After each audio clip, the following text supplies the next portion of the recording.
नमस्कार। अगर आप सद्गुरुदेव डॉक्टर नारायण दत्त श्रीमाली जी के शिष्य हैं या फिर उनकी दी हुई शिक्षाओं से और ज्ञान प्राप्त करना चाहते हैं तो हमारी चैनल को जरूर सब्सक्राइब कीजिए और नए वीडियोस की जानकारी के लिए बेल आइकन दबाएं।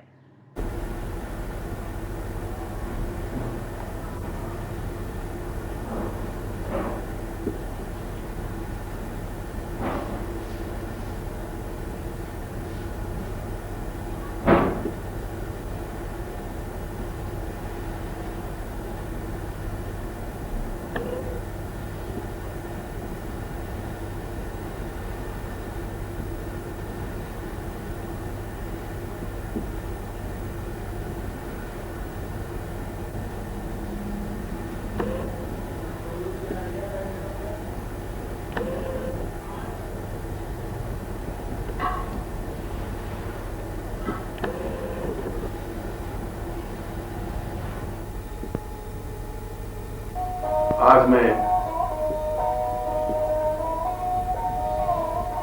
उस महान चिंतन और श्रेष्ठ विद्या को स्पष्ट कर रहा हूं जो ऋषियों ने कठोपनिषद में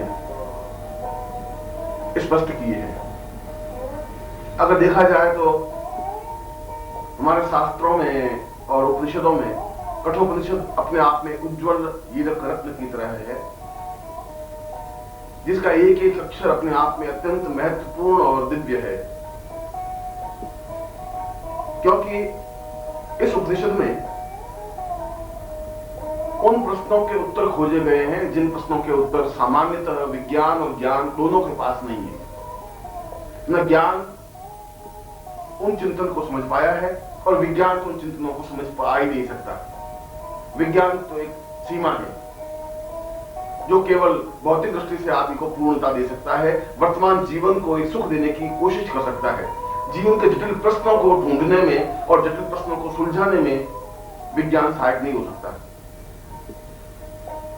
और जीवन के जटिल प्रश्नों में धर्म, दर्शन, मीमांसा, कई संप्रदाय हैं, परंतु मूलभूत प्रश्न यह है कि जीवन क्या है, मृत्यु क्या है। मूलभूत प्रश्न यह है कि इस जीवन से पहले की स्थिति क्या है, इस मृत्यु के बाद की स्थिति क्या है। मूलभूत प्रश्न यह है कि जीवन मृत्यु के बीच की स्थिति क्या है। और कठोपनिषद में मृत्यु के प्रश्नों से जूझने का प्रयत्न किया गया है। कठोपनिषद में जीवन को जीने का तरीका सिखाया गया है।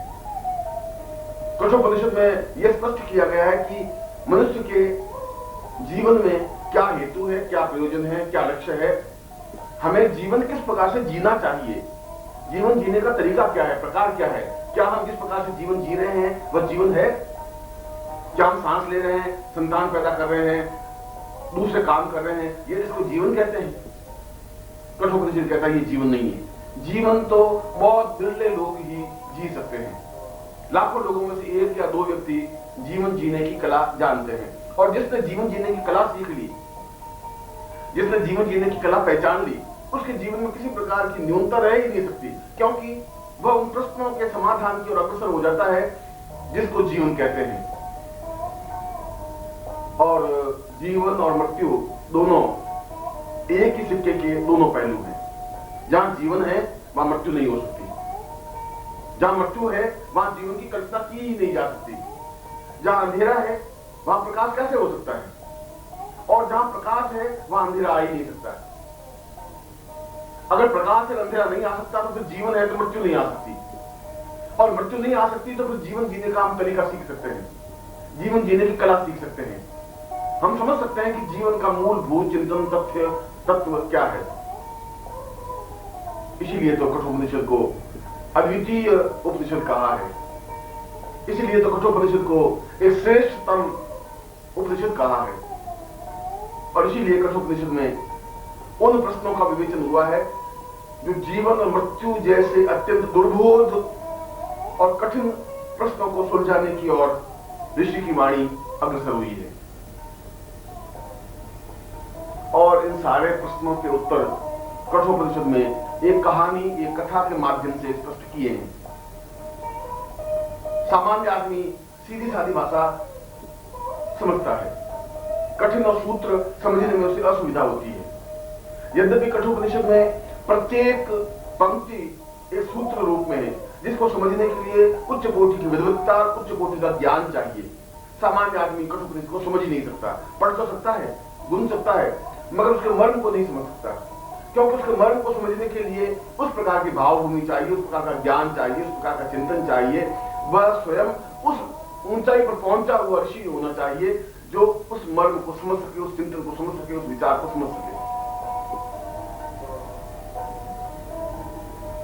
महर्षि उद्दालक अत्यंत श्रेष्ठ ऋषि हुए, राजा हुए, अत्यंत अद्वितीय महान ऋषि और महान राजा। जो राजा हो सकता है वह ऋषि भी हो सकता है, जो भोग भोग सकता है वह वैराग्य को भी समझ सकता है, सीख सकता है। जिसने भोग भोगा ही नहीं वो वैराग्य को समझ ही नहीं सकता, जिसने वैराग्य को नहीं देखा वो भोग को भी नहीं दे सकता। इसीलिए उच्च कोटि के जितने भी चिंतक बने, बुद्ध बने, तो पहले बहुत भोगी थे, राजा थे, राजपुत्र थे, और उसके बाद सन्यासी हुए, बुद्ध बन गए। महावीर थे, राजकुल से थे, उच्च कोटि के राजा के पुत्र थे, और फिर सन्यासी बन गए। जितने भी सन्यासी योगी हुए उन्होंने जीवन के भोग को भी समझा, उन्होंने जीवन के संन्यास मार्ग को भी समझा, और ये दोनों एक सिक्के के पहलू हैं। क्योंकि बिना भोग को समझे संन्यास समझा ही नहीं सकता। आखिर संन्यास क्या चीज है? भोग की निवृत्ति, तृष्णाओं की निवृत्ति तो भोग है, संन्यास है। आखिर वे भोग कौन से जिसकी निवृत्ति हो? इसलिए मृत्यु को समझने के लिए जीवन को समझना जरूरी है।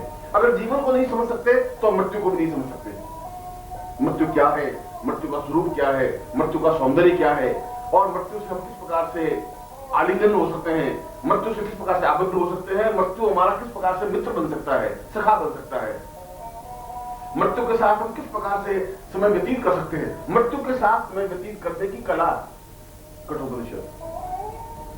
और जब महर्षि उद्दालक ने ब्राह्मणों को 1 लाख गायें देने का निर्णय किया, तो उसने मैदान में उन गायों को एकत्र किया, और महर्षि उद्दालक का ही पुत्र नचिकेता था। नचिकेता ने उन गायों को देखा, छोटा सा बालक, मगर छोटा सा बालक भी अपने आप में पूर्ण ज्ञान रखने वाला व्यक्ति होता है। कोई बालक छोटा नहीं होता, कोई बालक वृद्ध नहीं होता। आयु और मन दोनों अलग अलग चीजें हैं। हो सकती है कि किसी बालक की आयु 5 वर्ष की हो और उसकी मन की अवस्था, ज्ञान की अवस्था 100 साल की हो। प्रहलाद की शारीरिक अवस्था तो 5 साल की थी, मगर उसके पास जो ज्ञान था वो 100 साल की आयु का था। और ऐसे कई वृद्ध हैं जिनकी आयु तो 100 साल की, 80 साल की, 90 साल की है, मगर उनकी बुद्धि, उनका मन केवल 5-7 साल का ही है। इसलिए दोनों अलग अलग मार्ग हैं। ये जरूर नहीं है कि 5 साल के बालक के मन में भी 5 साल का बालक 5 साल का मनुष्य रखता हो, 5 साल की बुद्धि रखता हो। ये दोनों अलग अलग सरणियां हैं। इसलिए प्रत्येक बालक अपने आप में वृद्धावस्था छिपाए हुए होता है। प्रत्येक बालक के मन में पूर्ण ज्ञान की एक संहिता प्रवेश होती है, और प्रत्येक वृद्ध के मन में भी एक बालक छिपा हुआ होता है। इसलिए 60 साल और 70 साल की आयु के बाद वृद्ध ठीक उसी प्रकार से आचरण करने लग जाता है जैसे बालक करता है। उसी प्रकार से जिद करने लग जाता है, हट करने लग जाता है, खाने के लिए दौड़ने लग जाता है, भूख उसको सहन होती नहीं, प्यास उसको सहन नहीं होती, छोटी छोटी बात पे रोना लग जाता है, छोटी छोटी बात पे झिड़कने लग जाता है। उसकी सारी हरकतें ऐसी हो जाती है जैसे 5 साल के बालक की हो। और 5 साल के बालक में भी मनस्थिति 80 साल की स्थिति हो सकती है। और नचिकेता के उस 5 साल के नचिकेता के हृदय में भी 80 साल का वृद्ध 80 साल का ज्ञान बोल रहा था। उसने देखा उन गायों को, उसने देखा कि मेरे पिता उन गायों को दान दे रहे हैं, मगर वे गायें अत्यंत दुर्बल हैं, अत्यंत कमजोर हैं, उनके दांत गिर गए हैं, उनका दूध दूह लिया गया है। अब उस स्थिति में है कि अब उनके थनों में से दूध नहीं निकल सकता। दूध की एक एक बूंद गाय के थनों से निकाली जा चुकी है और उस हालात में वे गायें पहुंच गई हैं कि अब यदि वे घर में रहती हैं तो केवल चारा खाती हैं, पानी पीती हैं, मगर दूध नहीं दे सकती, क्योंकि वे वृद्ध हो गई हैं, क्योंकि वे अशक्त हो गई हैं, क्योंकि कमजोर हो गई हैं, क्योंकि वे मृत तुल्य बन गई हैं। और ऐसी गाय उन ब्राह्मणों को दान दी जा रही है। नचिकेता सोचता है कि इन गायों को दान देने से कैसा दान होगा, इन गायों को दान देकर के ब्राह्मण इन गायों से क्या प्राप्त करेंगे, जिनके मुंह में दांत नहीं है वे गायें क्या करेंगी, जिनके थनों में दूध नहीं है उन गायों को वे ब्राह्मण लेके करेंगे क्या। और मेरे पिता इतने स्वार्थी क्यों हो गए हैं, इतने घटिया स्तर के व्यक्ति क्यों हो गए हैं। एक बालक अपने पिता के बारे में अगर ऐसा सोचता है तो उसका ज्ञान 80 साल की आयु के बराबर है और उस उद्दालक का ज्ञान, उद्दालक का चिंतन एक 15 साल की बालक की आयु की तरह है। वो ये सोचता है कि ये गाय मेरे घर में भार स्वरूप है, अब इन गायों को दान दे देनी चाहिए जिससे कि यह गंदगी, ये भार मिटे, इसकी जगह में दूसरी ताजी और सुंदर दूध देने वाली गायों को ला सकूं। परंतु नचिकेता दुखी है।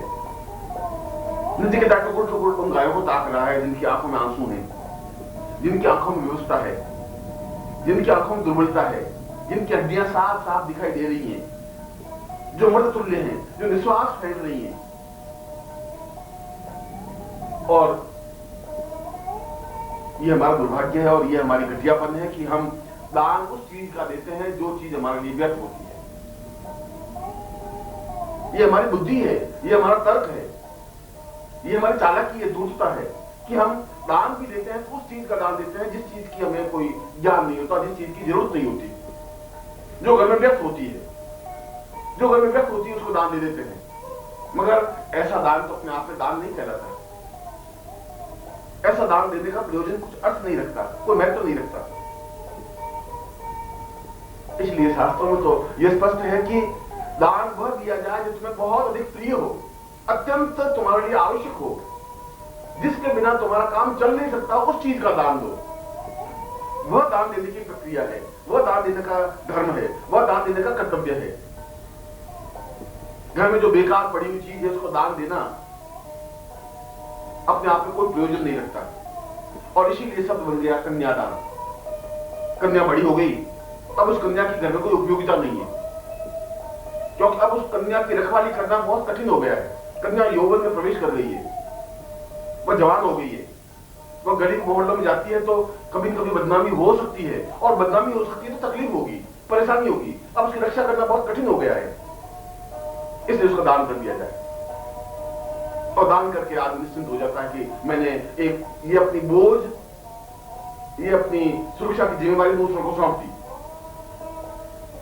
इसलिए तो ऐसा शब्द बना। परंतु दान का तात्पर्य जो अत्यंत महत्वपूर्ण हो, जो आवश्यक हो, जो उपयोगी हो, जिसके बिना काम नहीं चल सकता हो, दान उसका दिया जाना चाहिए। परंतु उद्दालक तो चालाक था, दूध था। उद्दालक तो उन गायों को दान देना चाहता था जो गायें व्यर्थ थी, जिन गायों के थनों में दूध नहीं था, जो बछड़े पैदा नहीं कर सकती थी, जो मृत तुल्य थी। और नचिकेता उन गायों को और अपने पिता की चालाकी को देख रहा। वो 5 साल का बालक ये मंथन कर रहा था, विचार कर रहा था कि क्या ये उचित है, क्या इसको दान दिया जाना चाहिए, क्या इस प्रकार का दान अनुकूल है, और क्या यह परंपरा मेरे पिता से मुझ तक और मेरे पीढ़ियों तक जाएगी तो क्या यह उचित रहेगा। यदि इस दुर्बुद्धि को यही नहीं रोका गया तो आने वाली पीढ़ियां एक अजीब सी बीमारी से ग्रस्त हो जाएंगी और वे उस प्रकार का दान देने की कोशिश करेंगी जो दान उनके लिए व्यर्थ है। वह पिता के पास गया, नचिकेता उद्दालक के पास गया और हाथ जोड़ करके पिता को पूछा, कहा आप ये गाय दान में क्यों दे रहे हैं? इन गायों को दान देने से क्या लाभ होगा?